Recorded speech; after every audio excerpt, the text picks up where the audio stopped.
Sa isang maranyang bahay sa Forbes Park, Makati, nakatira ang pamilya ni Don Rodrigo Villarosa.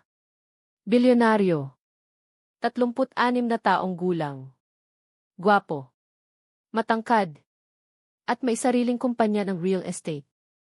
Villarosa Holdings Corporation. Isa sa pinakamalaki sa Pilipinas. May mga buildings sa buong Metro Manila. May mga subdivision sa Cavite, Laguna, Batangas. At may net worth na mahigit 5 bilyong piso. Si Don Rodrigo, kilala sa industriya. Kilala sa high society. Laging naka-feature sa magazines. Laging iniimbita sa mga gala. Laging kinakausap ng mga negosyante. Pero may isang problema si Don Rodrigo. May sakit siya sa mata. Retinitis pigmentosa. Isang hereditary disease na unti-unting kumukupas ang paningin. Walang cure. Walang gamot. At ang sabi ng mga doktor, sa loob ng 5 taon, baka tuluyan ng bumagsak ang kanyang paningin. Pero si Don Rodrigo hindi natatakot. Kasi mayroon siyang asawa. Ang kanyang mahal na mahal. Si Camila Villarosa. Dating Camila Ramirez. 32 taong gulang. Maganda. Sopistikada. At laging naka-elegant na damit. Nakilala niya si Camila 3 taon na ang nakakaraan. Sa isang charity gala sa Manila Hotel. Napansin niya si Camila. Nag-usap sila. Nag-click. At sa loob ng 6 na buwan, nag-propose na si Don Rodrigo. At nag-yes si Camila. Ang kasal, malaki. Punong-puno ng tao. Mga artista. Mga negosyante. Mga politiko. At ang venue sa isa sa pinakamagandang hotel sa Pilipinas. Shangri-La at the Fort. Milyon-milyon ang ginastos. Pero okay lang. Kasi mahal ni Don Rodrigo si Camila. Ngayon, bago tayo magpatuloy sa kwento ni na Don Rodrigo at Tonyo, gusto ko munang huminto sandali. Kung nanonood ka ngayon at nagustuhan mo ang simula ng kwentong ito, hinihiling ko sa iyo na mag-leave ng isang like at mag-subscribe sa channel na ito. Ang isang like at subscribe mo, hindi ka naman magastos ng kahit ano, pero para sa amin, malaking tulong at suporta yan. Maraming salamat sa inyong lahat. At ngayon, ipagpatuloy natin ang kwento. At ngayon, 2 taon na silang kasal. Masaya. Maayos. At laging magkasama. Pero may isang bagay na hindi alam ni Don Rodrigo. May sekreto si Camila. Isang malaking sekreto na kapag nalaman niya, madudurog ang kanyang puso. Pero sa ngayon, masaya pa sila. Wala pang alam si Don Rodrigo. At tuloy pa rin ang buhay. Isang umaga, Lunes, Hunyo 12, gumising si Don Rodrigo. Tumayo. Pero biglang nakaramdam ng hilo. Nanginginig ang paningin. Malabo. Halos hindi na makakita. Umupo siya. Hinawakan ang ulo. At huminga ng malalim. Pumasok si Camila sa kwarto. Dala ang kape. Nakita si Don Rodrigo na nakaupo sa gilid ng kama. Mukhang nahihirapan. Rod, okay ka lang? Tanong ni Camila. Mabilis ang boses. Pero walang tunay na alalahanin. Okay lang. Nanginginig lang yung paningin ko. Siguro dahil sa sakit. Lumapit si Camila. Inilapag ang kape sa side table. Baka kailangan mo nang magpatingin ulit sa doktor. Tumatagal na yan eh. Tama ka. Tatawagan ko mamaya si Ihe Santos. Tumango si Camila. Tapos lumabas ng kwarto. Walang yakap. Walang halik. Walang tunay na pag-aalala. At si Don Rodrigo napansin iyon. Pero hindi niya pinakialaman. Akala niya busy lang si Camila. May iniintindi lang. Kaya tumayo siya. Naligo. Nagbihis. At pumunta sa opisina.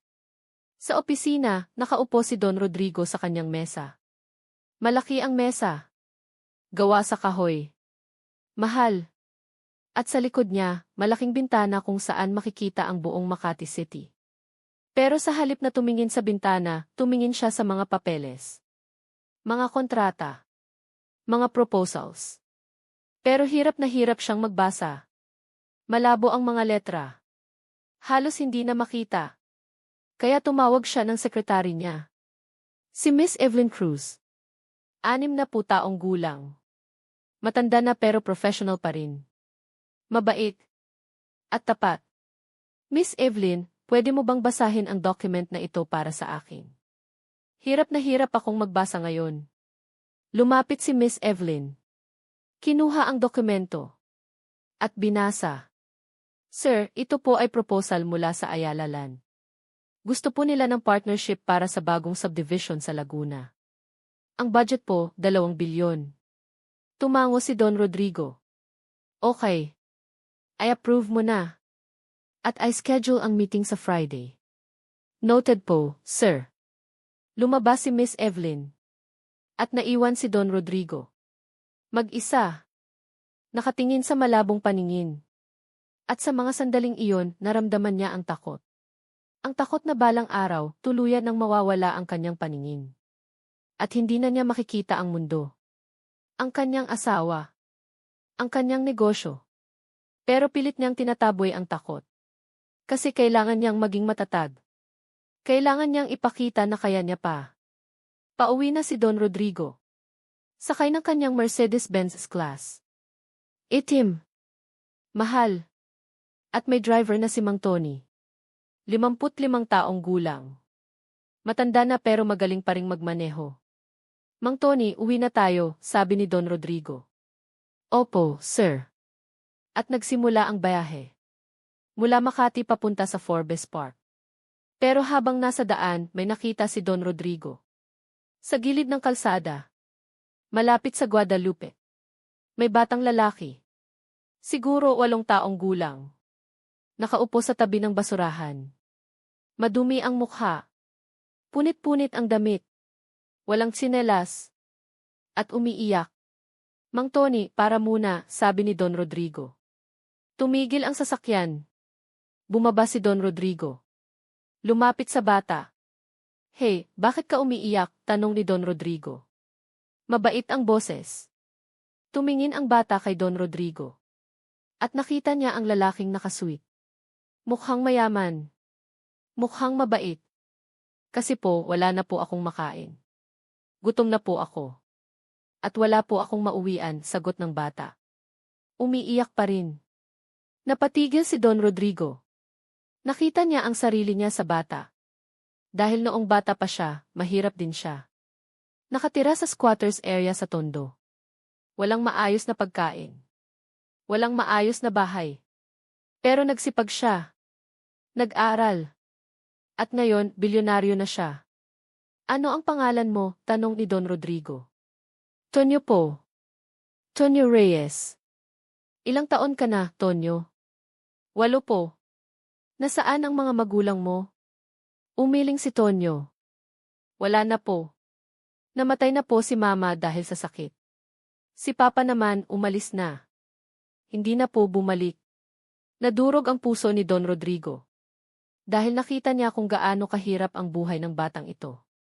Walang magulang. Walang bahay. Walang kinabukasan. Tonyo, halika. Samahan mo ako. Kakain tayo, sabi ni Don Rodrigo. Tumayo si Tonyo. Sumama kay Don Rodrigo. Sumakay sa sasakyan. At nag-drive sila papunta sa malapit na Jollibee. Sa loob ng Jollibee, nag-order si Don Rodrigo. Chicken Joy. Spaghetti. Burger. Fries. Sundae. Lahat. Para kay Tonyo. At kumain si Tonyo. Mabilis. Para bang 1 linggo nang hindi kumakain. At habang kumakain, nakita ni Don Rodrigo ang saya sa mukha ng bata. Ang simple na saya na dulot ng pagkain. Pagkatapos kumain, nag-usap sila. Tonyo, saan ka natutulog? Tanong ni Don Rodrigo. Sa kalye po. Minsan sa ilalim ng tulay. Minsan sa bangketa. Depende po kung saan ligtas. Hindi ka ba natatakot? Takot po. Pero wala naman po akong choice. Kailangan ko pong mabuhay. Tumango si Don Rodrigo. At doon, nag-decide siya. Tonyo, gusto mo bang sumama sa akin? Sa bahay ko. Bibigyan kita ng kwarto. Ng pagkain. ng damit, at papag-aralin kita. Napatigil si Tonyo. Hindi makapaniwala. Totoo po ba yan, sir? Totoo. Pero bakit po kayo tumutulong sa akin? Hindi niyo naman po ako kilala. Ngumiti si Don Rodrigo. Kasi Tonyo, dati parang ikaw din ako. Mahirap. Walang-wala. Pero may tumulong sa akin. At ngayon, gusto kong tumulong din sa iba. Kaya samahan mo ako. Okay. Tumango si Tonyo. Umiiyak na. Pero ngayon, dahil sa tuwa. Dahil sa pasasalamat. Dahil may tumulong sa kanya. At sa araw na iyon, dinala ni Don Rodrigo si Tonyo sa kanyang bahay sa Forbes Park. Dumating sila sa bahay. Malaki. 3 palapag. May swimming pool. May garden. May garage na may 5 sasakyan. At sa loob, marangya ang lahat. Chandelier. Marble floor. Paintings. Lahat. At pagpasok nila, nakita ni Camilla si Tonyo. Nakita ang madumi ang punit-punit na damit. At kumunot ang noo niya. Rod, sino yan? Tanong ni Camilla. May pagtataka sa boses. At may bahid ng inis. Siya si Tonyo. Nakita ko siya sa kalye. Wala siyang magulang. Wala siyang tirahan. Kaya dinala ko siya dito. Tutulungan natin siya. Lumapit si Camilla. Bumaba ang boses. Para hindi marinig ni Tonyo. Rod, are you serious? Hindi mo ba naisip na baka scammer yan? Baka may kasabwat yan. Camilla, tingnan mo siya. 8 taon pa lang siya. Hindi siya scammer. Kailangan niya ng tulong. Pero Rod, ang daming mahihirap sa labas. Hindi naman pwedeng lahat tayo tulungan. Hindi ko naman sinasabing lahat. Pero itong bata, kaya natin tulungan. Kaya tutulungan natin. Huminga ng malalim si Camilla. Inis. Pero hindi na nagreklamo. Kasi alam niyang kapag nag-decide na si Don Rodrigo, hindi na siya nagbabago ng isip. Fine. Pero ikaw ang bahala sa kanya. Hindi ako. At lumabas si Camilla. Pumunta sa kwarto. At nag-lock. At si Don Rodrigo, napansin ang reaksyon ni Camilla. Pero hindi niya pinansin. Kasi mas importante sa kanya si Tonyo. Nilapitan niya si Tonyo. Tonyo, halika. Ipapakita ko sa iyo ang kwarto mo. Sumama si Tonyo. Umakyat sa 2nd floor. At pinasok siya sa isang kwarto. Hindi masyadong malaki. Pero maayos. May kama. May aparador. May study table. May sariling banyo. Ito ang kwarto mo, Tonyo. Dito ka matutulog. Dito ka mag-aaral. At dito ka magiging ligtas. Tumingin si Tonyo sa paligid. Hindi makapaniwala. Kasi first time niya na may sariling kwarto. First time na may kama. First time na may tahanan. Sir, salamat po. Salamat po talaga, sabi ni Tonyo. Umiiyak na naman. Yumakap si Don Rodrigo kay Tonyo. Walang anuman, Tonyo. At mula ngayon, ako na ang mag-aalaga sa iyo. Okay. Tumango si Tonyo. At sa mga sandaling iyon, naramdaman niya ang tunay na pag-asa. Ang tunay na pagmamahal. Ang tunay na pamilya. Dumaan ang mga linggo. At si Tonyo nag-adjust sa bagong buhay. Nag-enroll si Don Rodrigo sa kanya sa isang private school. La Salle Green Hills. Binilhan ng mga uniforme. Binilhan ng school supplies. Binilhan ng bag. At everyday may driver na naghahatid sundo sa kanya. At sa school, nag-excel si Tonyo. Matalino. Masipag. At mabait. Ang mga teachers, napansin siya. Ang mga classmates, naging kaibigan niya. At sa bahay, nag-aalaga siya kay Don Rodrigo. Kasi napansin niya na palala ng palala ang mata ng kanyang tagapag-alaga. Isang gabi, habang nagdi-dinner sila, nahulog ang tinidor ni Don Rodrigo. Dahil hindi niya nakita kung nasaan. Malabo ang paningin. Agad na tumayo si Tonyo. Pinulot ang tinidor. At ibinigay kay Don Rodrigo. Sir, okay lang po ba kayo? Tanong ni Tonyo. Ngumiti si Don Rodrigo. Pero nakita ni Tonyo na peke ang ngiti. Tonyo. Okay lang ako. Nadulas lang ang kamay ko. Sir, yung mata ninyo, lumalala na po ba? Tumigil si Don Rodrigo. Tumingin kay Tonyo. At sa mga mata ng bata, nakita niya ang tunay na pag-aalala. Hindi pek. Hindi plastic. Tunay.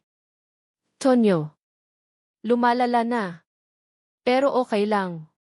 Gagaling din yan. Sir, aalagaan ko po ang mata ninyo, sabi ni Tonyo. Seryoso ang mukha. Determinado. Tumawa si Don Rodrigo. Pero hindi dahil nakakatawa, kundi dahil napakaganda ng intensyon ng bata. Salamat, Tonyo.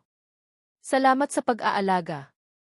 Pero sa kabilang dulo ng mesa, nakaupo si Camilla. Nakikinig. Nakatingin. At sa mukha niya, makikita ang inis. Ang inggit. Dahil nakikita niya kung paano nag-aalaga si Tonyo kay Don Rodrigo. At parang mas close pa sila kaysa sa kanya. Kaya nag-isip si Camilla. Nagplano. Kung paano niya maalis si Tonyo sa bahay. Kung paano niya maibalik ang atensyon ni Don Rodrigo sa kanya. Kinabukasan, umaga, habang nasa school si Tonyo at nasa opisina si Don Rodrigo, may ginawa si Camilla. Tumawag siya ng kaibigan niya. Si Victor Santos. 38 taong gulang. Dating boyfriend niya bago niya nakilala si Don Rodrigo. At ngayon, patuloy pa rin nilang may relasyon. Secretly. Behind the back ng kanyang asawa. Vic, kailangan kitang makita. Ngayon, sabi ni Camilla sa phone. Bakit? May problema ba? May bata sa bahay. Pinagsiselos ako. Kailangan kong maalis siya. CJ. Punta ako. Usual place. Sa kondo. 2 hours. At sa loob ng 2 oras, nagkita sila. Sa kondo na rented ni Camilla sa Bonifacio Global City. Secret place nila. Kung saan nagkikita sila tuwing wala si Don Rodrigo. At doon, nag-usap sila. Nagplano. Kung paano nila maalis si Tonyo. Vic, alam mo ba kung paano natin pwedeng gawin ito? Tanong ni Camilla. Simple lang. I-frame natin yung bata. Gawing mukhang nagnanakaw. Tapos papalabasin mo na may nawala sa bahay. Tapos ipapa-investigate mo. Tapos lalabas na si Tonyo ang may gawa. Pero paano kung hindi maniwala si Rod? Maniwala yan. Kasi ikaw ang asawa niya. Siyempre, maniniwala siya sa iyo. Ngumiti si Camilla. Okay. Gagawin natin yan. At sa mga araw na sumunod, nagsimula ang plano. Isang Huwebes ng gabi, habang natutulog na si Tonyo, pumasok si Camilla sa kanyang kwarto. Dala ang isang malaking bag. At doon, inilagay niya ang mga alahas niya. Mga diamond earrings. Mga pearl necklace. Mga gold bracelets. Lahat. Worth hundreds of thousands of pesos. Inilagay niya lahat sa ilalim ng kama ni Tonyo. Tinago. Para kapag hanapin, makikita. At kinabukasan, umaga, sumigaw si Camilla. Eh! Nasaan iyang hindi alahas Bumaba agad si Don Rodrigo. Nakita si Camilla na mukhang nagpanik. Mukhang galit. Camilla, ano ang nangyari? Nawala ang lahat ng alahas ko. Yung mga earrings. Yung necklace. Yung bracelets. Lahat. Worth almost $500,000. Sigurado ka ba na nawala? Baka nalagay mo lang sa ibang lugar. Rod, tinignan ko na lahat. Wala. Ninakaw. Sino ang nagnakaw? At doon, tumingin si Camilla kay Tonyo na kakababa lang galing sa taas. Papasok sa dining room para mag-breakfast. Siya, sabi ni Camilla. Tinuro si Tonyo. Napatigil si Tonyo. Tumingin. Ano po? Ano ang sinasabi ninyo? Ikaw ang nagnakaw ng alahas ko. Wala namang ibang tao dito na pwedeng magnakaw. Ma'am, hindi po ako nagnakaw. Hindi ko po alam kung ano ang sinasabi ninyo. Sinungaling ka. Ikaw lang ang bago dito. Sigurado akong ikaw yan. Lumapit si Don Rodrigo. Camilla, huwag kang mag-accuse ng walang proof. Baka may ibang explanation. Rod, ikaw pa ba ang maniniwala sa batang yan kaysa sa akin? Ako ang asawa mo. At sa mga salitang iyon, nasaktan si Don Rodrigo. Pero tumingin siya kay Tonyo. At nakita niya ang mukha ng bata. Takot. Naluluhang. Pero hindi mukhang guilty. Tonyo, totoo ba? Ninakaw mo ba? Hindi po, sir. Hindi ko po alam kung ano ang sinasabi ni Maam. Wala po akong ninakaw. Pero insistent si Camilla. Rod, kailangan nating hanapin ang alahas. Kailangan nating mag-search sa bahay. Starting sa kwarto niya. At kahit ayaw ni Don Rodrigo, sumama siya. Umakyat sila sa kwarto ni Tonyo. At nagsimulang maghanap. At doon, sa ilalim ng kama, nakita nila ang bag puno ng alahas. Napatigil si Don Rodrigo. Kinuha ang bag, binuksan. At nakita ang lahat ng alahas ni Camilla. Tumingin siya kay Tonyo. At sa mga mata niya, may disappointment. May sakit. Tonyo, bakit mo ginawa ito? Sir, hindi ko po ginawa yan. Hindi ko po alam kung paano napunta yan dyan. Naniniwala po ba kayo sa akin? Pero si Camilla, nagsalita. Rod, tingnan mo. Nandyan ang ebidensya. Nandyan ang alahas. Sa kwarto niya. Ano pa bang kailangan mong proof? At sa mga sandaling iyon, hindi alam ni Don Rodrigo kung sino ang paniniwalaan. Ang asawa niya? O ang batang tinulungan niya? Pero dahil sa pressure, dahil sa ebidensya, nag-decide si Don Rodrigo. Tonyo, kailangan mong umalis. Hindi ka na pwedeng manatili dito. Sir, please. Please po. Hindi ko po ginawa yan. Naniniwala po ba kayo sa akin? Pero umiling si Don Rodrigo. Tonyo, umalis ka na. Now. At sa mga salitang iyon, nadurog si Tonyo. Umiiyak. Sumigaw. Pero wala nang nagawa. Kinuha niya ang bag niya. Nilagyan ng mga gamit. At lumabas ng bahay. At habang naglalakad siya palayo, tumingin siya pabalik. Sa bahay na naging tahanan niya. Sa tao na naging pamilya niya. At umiyak. Kasi nawala na lahat. Dahil sa isang kasinungalingan. At sa loob ng bahay, nakangiti si Camilla. Kasi nagtagumpay ang plano. Naalis na si Tonyo. At ngayon, siya na lang ulit ang importante kay Don Rodrigo. Pero hindi niya alam, ang ginawa niyang iyon, magdudulot ng malaking pagbabago. Hindi lang sa buhay ni Tonyo. Kundi sa buhay niya din. Bumalik si Tonyo sa kalye. Sa parehong lugar kung saan siya nakita ni Don Rodrigo. Sa tabi ng basurahan. Sa Guadalupe. At doon, naupo siya. Umiiyak. Walang tigil. Kasi akala niya, nagbago na ang buhay niya. Akala niya, may pamilya na siya. Pero mali pala. Panaginip lang pala lahat. At ngayon, bumalik na naman siya sa dati. Sa gutom. Sa lamig. Sa kalungkutan. Pero habang umiiyak siya, may lumapit sa kanya. Isang matandang babae. 70 taong gulang. Payat. May white hair. May walking cane. Pero mabait ang mukha. Anak, bakit ka umiiyak? Tanong ng matanda. Tumingin si Tonyo. Wala po. Okay lang po ako. Hindi ka okay. Nakikita ko. Kaya sabihin mo sa akin. Ano ang problema? At dahil wala nang makapitan si Tonyo, sinabi niya. Kinwento niya ang lahat. Tungkol kay Don Rodrigo. Tungkol sa bahay. Tungkol sa school. Tungkol sa pag-accuse ni Camilla. Tungkol sa pag-alis niya. At habang nakikinig ang matanda, nakita niya ang sakit sa mukha ni Tonyo. Ang disappointment. Ang lungkot. Anak, naniniwala ka ba na hindi ka gumawa noon? Opo. Hindi ko po talaga ginawa. Hindi ko po alam kung paano napunta yung alahas sa kwarto ko. Tumango ang matanda.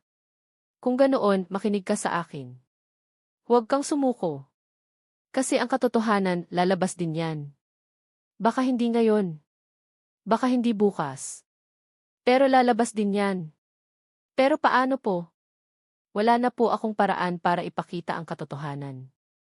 Umiti ang matanda. May paraan. Lagi namang may paraan. Kaya magtiwala ka lang. At binigyan ng matanda si Tonyo ng 200 piso. Ito, bumili ka ng pagkain. At matulog ka sa maayos na lugar. Huwag dito sa basurahan. Salamat po, sabi ni Tonyo. Umiiyak pa rin. Pero ngayon, may bahagyang pag-asa. At umalis ang matanda. Pero bago tuluyang makalayo, tumingin siya pabalik kay Tonyo. At ngumiti. Kasi alam niya na ang batang iyon mabuti. At ang mabuting tao, hindi pinababayaan ng Diyos. Bumalik si Tonyo sa paglalakad. Bumili ng pagkain.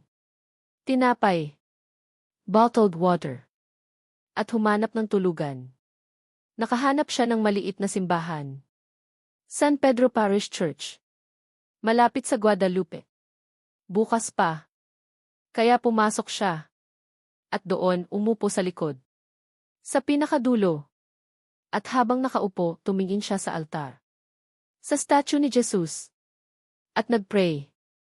Lord, alam ko po na mahirap ang buhay ko.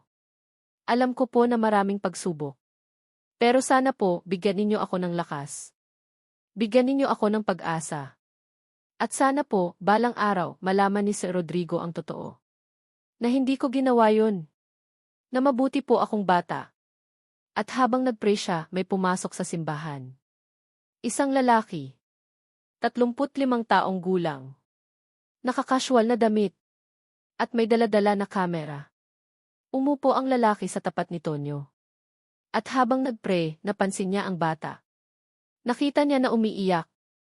Nakita niya ang mukha ng lungkot. At pagkatapos magpray, lumapit ang lalaki kay Tonyo. Hey, kid, okay ka lang? Tanong niya. Tumingin si Tonyo. Opo. Okay lang po. Hindi ka okay. Nakikita ko. May problema ka ba? At dahil may mabait na aura ang lalaki, sinabi ni Tonyo ang kwento. Hindi lahat. Pero enough para maintindihan ng lalaki. So sinisisi ka sa bagay na hindi mo ginawa? Opo. Tumango ang lalaki. Alam mo, ganyan din nangyari sa akin noon. Sinisi ako sa bagay na hindi ko ginawa. At dahil doon, nawalan ako ng trabaho. Nawalan ako ng reputasyon. Pero alam mo kung ano ang ginawa ko? Ano po? Nagtiwala ako sa katotohanan. Kasi ang katotohanan hindi matatago. Basta magtiwala ka lang. Pero paano po kung walang magtitiwala sa akin? Ngumiti ang lalaki. Mayroon. Ako. Naniniwala ako sa iyo. At binigyan ng lalaki si Tonyo ng calling card. Ito. Kung kailangan mo ng tulong, tawagan mo ako. Okay. Kinuha ni Tonyo ang card. At nabasa ang pangalan. Mark Delgado. Investigative Journalist. AL News. Salamat po, sabi ni Tonyo. At umalis ang lalaki. Pero bago umalis, tumingin siya pabalik. At alam niya na may kakaiba sa batang ito. At balang araw, tutulungan niya. Sa bahay ni Don Rodrigo, tahimik ang lahat. Wala na si Tonyo. At parang walang buhay ang bahay. Si Don Rodrigo nakaupo sa sala. Hawak ang baso ng wine. Nag-iisip. Tungkol kay Tonyo. Tungkol sa nangyari. At sa loob niya, may doubt. May tanong. Paano kung hindi talaga ginawa ni Tonyo? Paano kung may iba pang explanation? Pero pilit niyang tinatanggal ang mga tanong. Kasi sabi ni Camilla, si Tonyo ang gumawa. At siya ang asawa niya. Dapat maniwala siya. Pero bakit parang may mali? Pumasok si Camilla sa sala. Nakangiti. Masaya. Rod, okay ka lang? Mukhang malalim ang iniisip mo. Camilla, sigurado ka bang si Tonyo ang nagnakaw? Kumunot ang noo ni Camilla. Rod, bakit mo pa tinatanong yan? Nakita mo naman ang alahas sa kwarto niya. Pero paano kung may naglagay doon? Paano kung hindi siya? Rod, sino naman ang maglalagay? Wala namang ibang tao dito. At sa mga salitang iyon, tumahimik si Don Rodrigo. Kasi tama si Camilla. Wala namang ibang tao.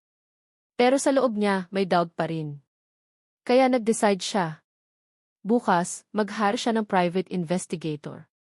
Para i-investigate ang nangyari. Para malaman ang totoo. Kinabukasan, tumawag si Don Rodrigo ng private investigator. Si Attorney Roberto Fajardo. 60 taong gulang. Ex-police.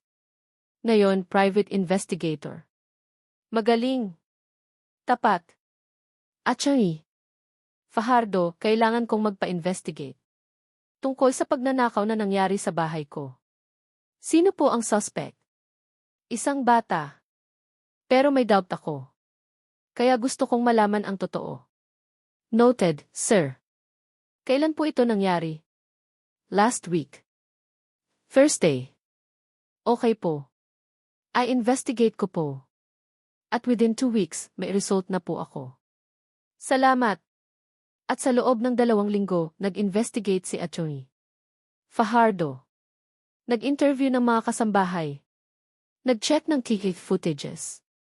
Nag-research tungkol sa background ni Tonyo. At sa loob ng investigation, nakahanap siya ng something. Something na magbabago ng lahat. Sa TV footage, nakita niya si Camilla. Pumasok sa kwarto ni Tonyo. Gabi. Habang natutulog si Tonyo. May dala-dala na bag. At pagkalabas, wala na ang bag. Meaning, si Camilla ang naglagay ng alahas sa kwarto ni Tonyo. Kinuha ni Attorney Fajardo ang kopya ng footage. At dinala kay Don Rodrigo. Isang Biyernes ng hapon, dumating si Attorney Fajardo sa opisina ni Don Rodrigo. May dala na laptop. At pinanood ang footage. At habang nanonood si Don Rodrigo, unti-unting nadurog ang puso niya. Kasi nakita niya si Camilla. Ang kanyang asawa. Ang babaeng mahal niya. Pumasok sa kwarto ni Tonyo. May dala ng bag. At naglagay ng alahas. Meaning, si Tonyo, innocent. At si Camilla, ang may kasalanan. Sir, based sa footage, si Imrek Villarosa po ang nag-frame kay Tonyo, sabi ni Attorney Fajardo. Hindi makasagot si Don Rodrigo. Nanginginig ang kamay. Galit. Sakit. Disappointment. Bakit? Tanong niya. Halos pabulong. Hindi ko po alam, sir. Pero base sa observation ko, mukhang ayaw ni Imrek Villarosa kay Tonyo. Kaya ginawa niya ito para maalis si Tonyo. Tumayo si Don Rodrigo. Naglakad-lakad. Hinawakan ang ulo. Kasi hindi niya magets. Bakit gagawin ni Camilla ang ganoon? Bakit niya i-frame ang isang inosenteng bata? Attorney Fajardo, may iba ka pa bang nahanap? Opo, sir. May isa pang bagay. Ano yun? Kinuha ni Attorney Fajardo ang ibang mga dokumento. Mga pictures. At ipinakita kay Don Rodrigo. At nakita ni Don Rodrigo ang pictures. Pictures ni Camilla. Kasama ang ibang lalaki. Yakap-yakap. Halikan. Sa loob ng isang kondo. Sino yan? Tanong ni Don Rodrigo. Galit na galit na. Si Victor Santos po. Ex-boyfriend ni Imrek Villarosa. At base sa investigation ko, may ongoing relationship pa rin po sila.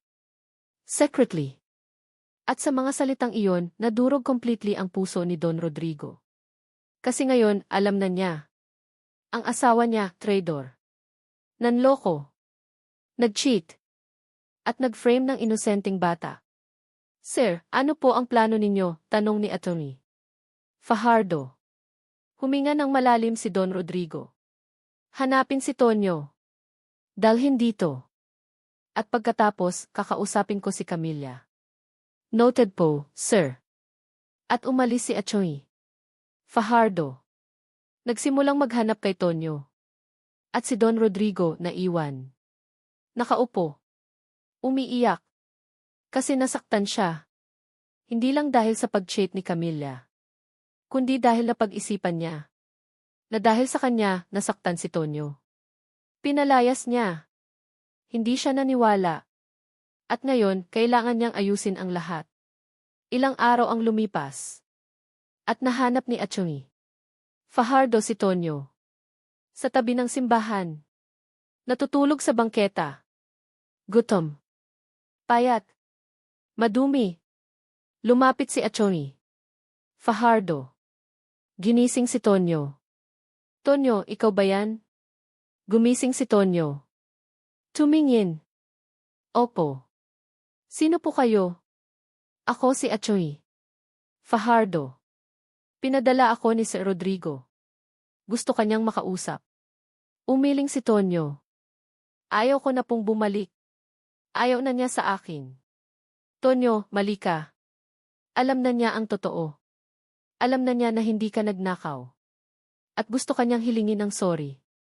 Napatigil si Tonyo. Totoo po ba yan? Kaya halika. Samahan mo ako. At tumayo si Tonyo. Sumama kay Atchongi Fajardo. At bumalik sa bahay ni Don Rodrigo. Pagdating sa bahay, nakita ni Tonyo si Don Rodrigo. Nakatayo sa sala. At pagkakita niya kay Tonyo, lumapit siya.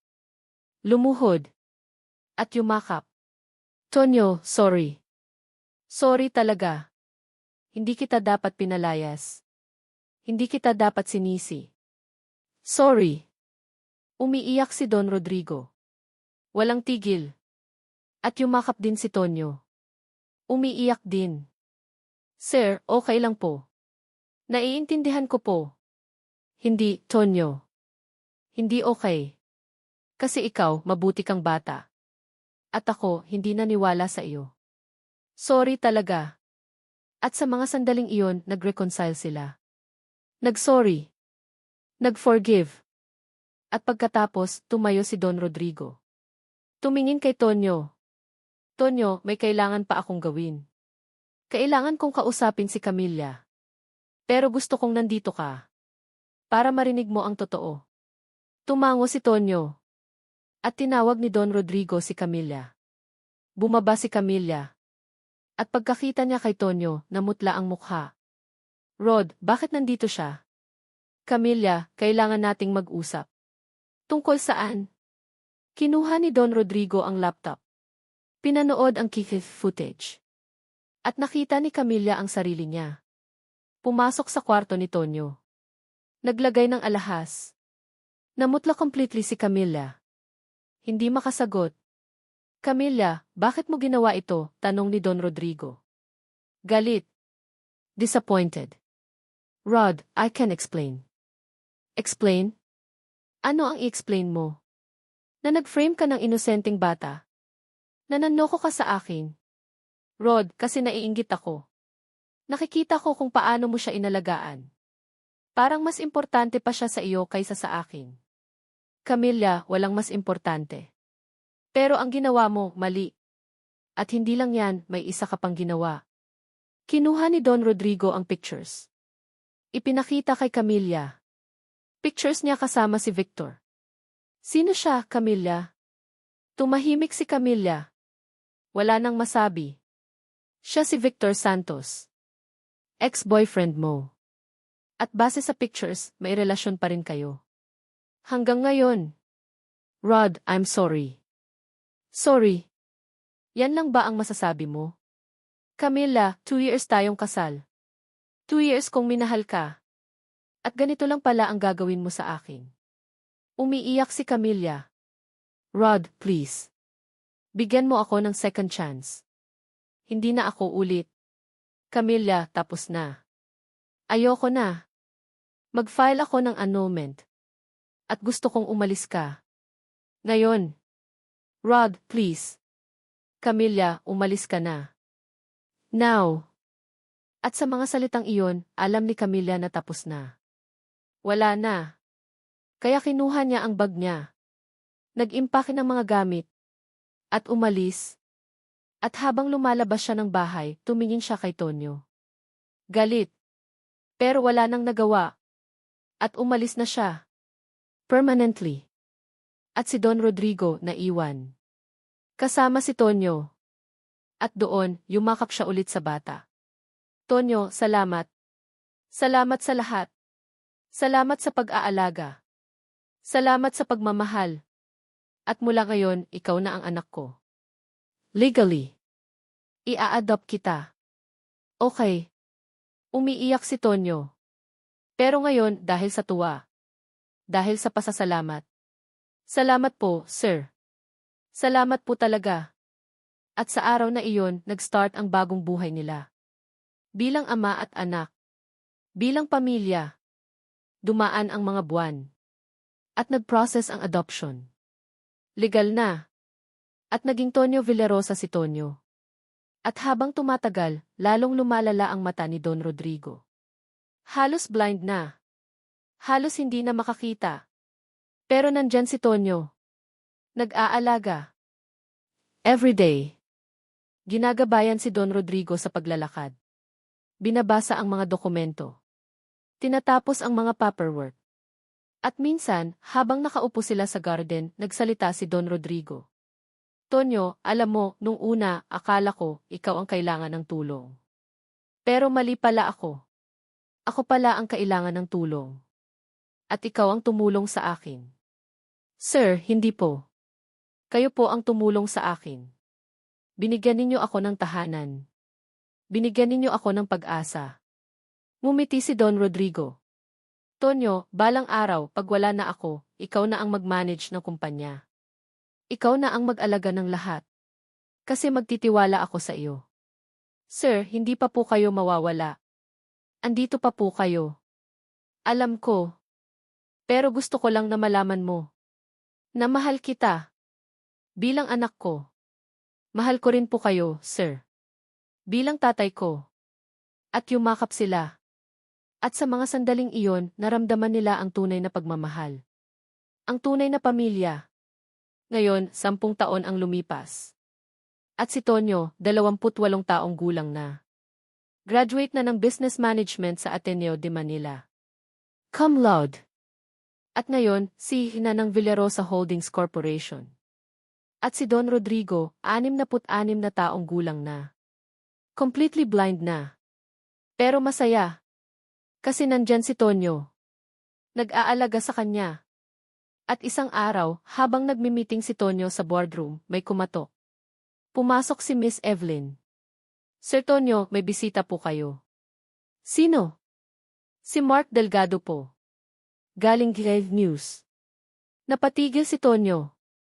Naalala niya. Ang lalaking nakilala niya sa simbahan. 10 taon na ang nakakaraan. Papasukin mo siya. Pumasok si Mark. Matangkad pa rin. Pero mas matanda na. 60 taong gulang na. Pero mabait pa rin ang mukha. Tonyo. Ikaw nga ba yan? Tanong ni Mark. Tumayo si Tonyo. Ngumiti. Ako nga po. Lumapit si Mark. Nag-shake hands. Hindi ko alam na ikaw pala ang CEO ng Villarosa Holdings. Last time na nakita kita, nasa Cali ka pa. Po. Maraming nangyari. Pero salamat po sa tulong ninyo noon. Walang anuman. Pero hindi yan ang dahilan kung bakit ako nandito. Ano po? May balita ako. Tungkol kay Camila Villarosa. At kay Victor Santos. Napatigil si Tonyo. Ano pong meron? Naaresto sila. Dahil sa fraud. Nanloko sila ng mga investors. Millions of pesos. At ngayon, nasa kulungan. Hindi makapaniwala si Tonyo. Totoo po ba yan? At gusto kong i-feature ang story. Tungkol sa kung paano sila nahulog. At gusto kong malaman ang side mo. Tungkol sa nangyari noon. Tumango si Tonyo. Okay po. Pero gusto ko ring malaman ni tatay. Si Don Rodrigo. CJ. Pwede natin siyang isama. At sa mga araw na sumunod, nag-interview si Mark. Kay Tonyo. Kay Don Rodrigo. At gumawa ng full documentary. Tungkol sa kwento nila. Tungkol sa betrayal ni Camila. Tungkol sa redemption ni Tonyo. At nag-air ang documentary. Sa Hill News. Millions ang nanonood. At nakita nila ang kwento. Ang tunay na kwento. Kung paano ang isang batang pulubi naging bilyonaryo. At kung paano ang isang traidor nahulog. At sa documentary may interview kay Camilla. Sa kulungan. Camilla, ano ang nararamdaman mo ngayong nakita mo kung saan ka nakarating? Tanong ni Mark. Umiiyak si Camilla. Nagsisisi ako. Nagsisisi ako sa lahat ng ginawa ko. Dapat nag-appreciate ako sa buhay na meron ako. Dapat naging tapat ako. Pero hindi. At ngayon, nawala na lahat. Ano ang gusto mong sabihin kay Don Rodrigo? At kay Tonyo? Sorry. Sorry talaga. At sana, mapatawad nila ako. Balang araw. At natapos ang interview. At pagkatapos ng documentary, maraming nangyari. Maraming tao ang nag-reach out kay Tonyo. Nag-congratulate. Nag-inspire. At si Tonyo naging inspiration. Hindi lang sa Pilipinas, kundi sa buong mundo. Ang batang pulubi na naging bilyonaryo. Ang batang nag-alaga sa kanyang ama kahit na hindi niya tunay na tatay. At ngayon, 3 taon pagkatapos ng documentary, nakaupo si Tonyo sa opisina. Kasama si Don Rodrigo. Nag-uusap. Tatay, masaya po ba kayo? Tanong ni Tonyo. Ngumiti si Don Rodrigo. Anak, masaya ako. Kasi kasama kita. At alam kong nandito ka pa rin. Nag-aalaga sa akin. Tatay, hindi ko po kayo iiwan. Kahit ano pang mangyari. Alam ko. At salamat, Tonyo. Salamat sa lahat. At yumakap sila. At sa mga sandaling iyon, naramdaman nila ang tunay na pagmamahal. Ang tunay na pamilya. Kasi ang pamilya hindi sa dugo. Kundi sa pagmamahal. Sa pag-aalaga. Sa presensya. At si Tonyo naging patunay. Na ang mabuting puso palaging may reward. Na ang kabutihan bumabalik. At na ang pagmamahal walang hangganan. At sa kwentong ito, sana matuto tayo. Na kahit gaano kahirap ang buhay, huwag tayong tumigil sa paggawa ng mabuti. Kasi ang kabutihan may kapalit. Hindi agad. Pero darating din.